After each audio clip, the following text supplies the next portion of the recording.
दोस्तों, क्या आपने कभी सोचा है कि भारत के टॉप कॉरपोरेट इंस्टीट्यूशंस इनके अंदर चल क्या रहा है? क्या हम जो ब्रांड रेपुटेशन देखते हैं वही पूरी सच्चाई है? क्या इंटरनल सिस्टम्स सच में एम्प्लॉयज को प्रोटेक्ट करते हैं या सिर्फ एक फॉर्मल स्ट्रक्चर बनकर रह गए हैं? और सबसे बड़ा सवाल, क्या ग्लोबल नैरेटिव्स और लोकल रियलिटीज के बीच एक बहुत ही खतरनाक गैप क्रिएट हो रहा है? और अगर हो रहा है तो इसका इम्पैक्ट भारत के समाज और भविष्य पर क्या पड़ेगा? वंदे मातरम दोस्तों, मैं हूं विकास पाल और मैवरिक जियो पॉलिटिक्स के आज के सेशन में मैं आप सबका बहुत बहुत स्वागत करता हूं। चैनल को लाइक शेयर और सब्सक्राइब जरूर कीजिए दोस्तों, और मेरे साथ जुड़े रहिए इस सेशन के अंत तक। चलिए दोस्तों, शुरू करते हैं।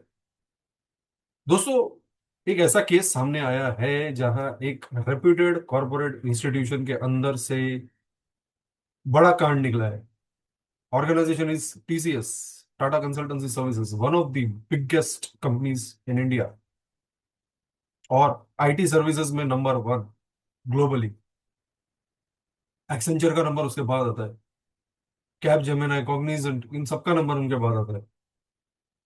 टीसीएस पर कुछ ऐसे एलिगेशंस निकल कर आए हैं जो सिर्फ एक कंपनी का इशू नहीं लगते, बल्कि एक सिस्टमिक फेलियर का सिग्नल देते हैं।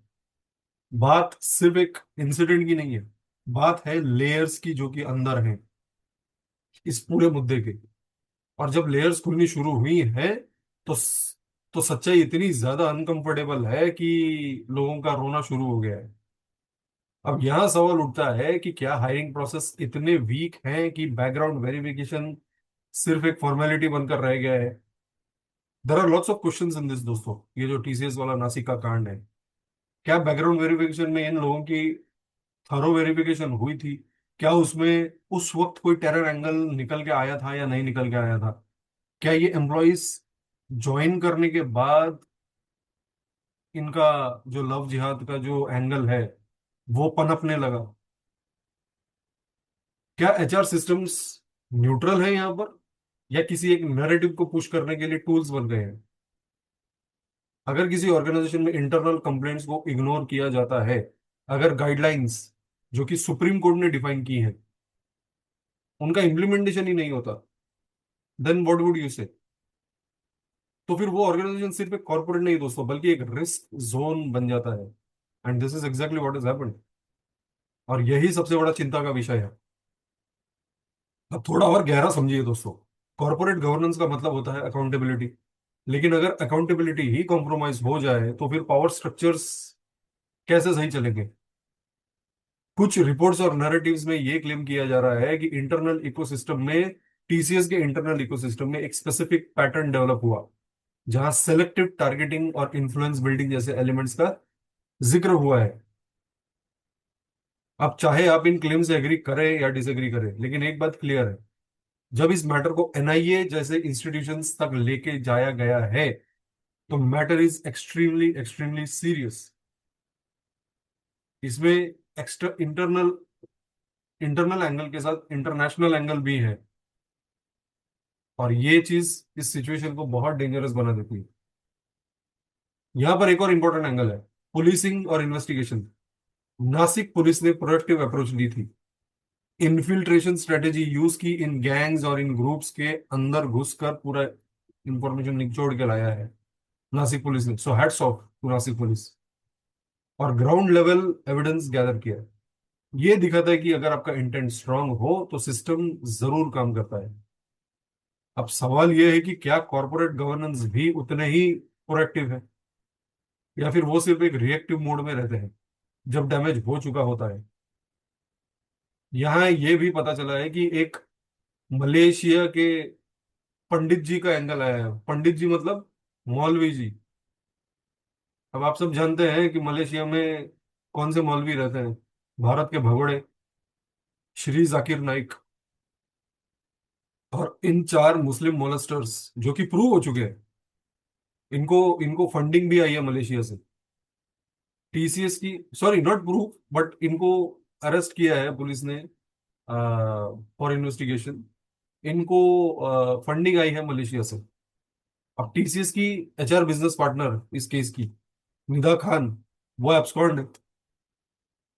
और मोहतरमा का कनेक्शन है दिल्ली ब्लास्ट के की अक्यूज्ड डॉक्टर शाहीन या शाहीना सईद, जिनको मैडम सर्जन और the lady doctor of the terror भी कहा गया है। तो this case is really really serious, और इसका थरो इन्वेस्टिगेशन करे एनआईए, यही मेरी उम्मीद है। वैसे भी दोस्तों, ये जो टीसीएस वाला केस है, this is a tip of the iceberg. Call centres में अगर आप देखें क्या गोरख धंधा चलता रहता है। There is forced conversion, beef खिलाया जाता है हिंदू लड़के लड़कियों को, और sexual favours are very very common in BPOs and call centres. Promotion होता ही नहीं है विदाउट सेक्सुअल फेवर्स। मैं तो ये कहूंगा कि police, Mumbai police should start investigation, और Thane police should start the investigation of all the call centres based in Mira road और ठाणे में। जितने भी बीपीओ और कॉल सेंटर्स हैं मुंबई के ठाणे और मीरा रोड में, इन्वेस्टिगेशन कीजिए उस पर। You will find a bigger rot in the system. TCS का तो टिप ऑफ द आइसबर्ग है। TCS is a very very white collar company. ये जितने भी कॉल सेंटर्स और बीपीओज हैं मीरा रोड और ठाणे में, उन पर इन्वेस्टिगेशन कीजिए। I am sure you will find a lot more rot in the system. अब बात करते हैं एक और कंट्रोवर्शियल और सेंसिटिव टॉपिक की, नैरेटिव बिल्डिंग। दोस्तों, भारत में एक ट्रेंड डेवलप हुआ है जहां किसी भी सेंसिटिव इशू को तुरंत पॉलिटिकल या कम्युनल एंगल दे दिया जाता है। कुछ लोग कहते हैं कि ऐसे केसेस एग्जैजरेशन है, और वो कुछ लोग कौन है? वो कुछ लोग हैं राजदीप सरदेसाई। कुछ लोग कहते हैं कि ये रियलिटी है जिसे इग्नोर किया जा रहा है। अब सच क्या है? सच अक्सर इसके बीच में होता है कहीं ना कहीं। लेकिन प्रॉब्लम यह है कि डिस्कशन ही बंद हो जाती है। अगर आप किसी टॉपिक पर बात ही नहीं करोगे तो आप उस प्रॉब्लम को सॉल्व कैसे करोगे? थोड़ा हिस्टोरिकल और सोशियो पॉलिटिकल कॉन्टेक्स्ट भी समझिए दोस्तों। Bharat is a large diverse civilisational country. यहाँ अलग अलग कम्युनिटीज, बिलीफ्स, ट्रेडिशंस सब एक साथ एग्जिस्ट करते हैं। अब इस डाइवर्सिटी को प्रोटेक्ट करने का काम किसका है? सिर्फ हिंदुओं का। हिंदुओं ने ठेका लिया। अब डाइवर्सिटी के नाम पर अगर इम्बैलेंस क्रिएट होता है या सिलेक्टिव टॉलरेंस दिखाया जाता है, तो फ्रिक्शन तो क्रिएट होना ही है सोसाइटी में। अब कॉर्पोरेट वर्ल्ड में आजकल एक बहुत ही ट्रेंडी फैशन चलता है, DI या D&I बोलते हैं कुछ कंपनीज, कुछ उसको DEI बोलते हैं।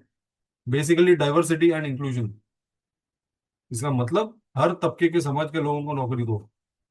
सिर्फ उस कंट्री के या उस सोसाइटी के मेजोरिटी या मेजोरिटेरियन लोगों को नौकरी ना देके सारे लोगों को नौकरी दो। And this is where the problem is. Concept अच्छा है, इंटेंशन अच्छा है, लेकिन सवाल ये है क्या इसका इम्प्लीमेंटेशन न्यूट्रल है, या फिर ये एक चेक बॉक्स एक्सरसाइज है।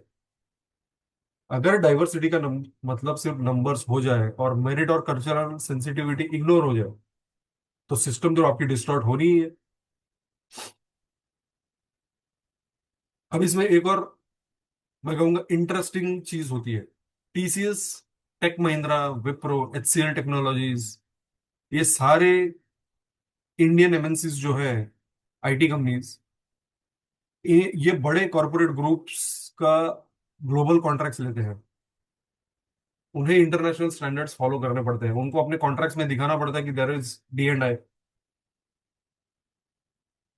लेकिन कभी कभी ये ग्लोबल अलाइनमेंट लोकल रियलिटी से डिस्कनेक्ट क्रिएट कर देते हैं, और यही डिस्कनेक्ट डेंजरस होता है। आप फॉरेन एक्सपेक्टेशंस को मीट करते करते अपने इंटरनल इकोसिस्टम को कॉम्प्रोमाइज कर देते हो। और यहाँ पर TCS में भी वही हुआ है। They kept ignoring the complaint. 4 साल से चल रहा था ये कांड। 4 साल से। मैं कह रहा हूँ, ठाणे और मीरा रोड के कॉल सेंटर्स और BPO पे इन्वेस्टिगेशन करो, इन्फिल्ट्रेट करो इन ग्रुप्स में। आपको पता चलेगा यहाँ पर कितना बड़ा लव जिहाद का केस चल रहा है या रिलीजियस कन्वर्जन का कांड चल रहा है। यहीं पर दोस्तों मैं आज की सेशन का अंत करना चाहूंगा।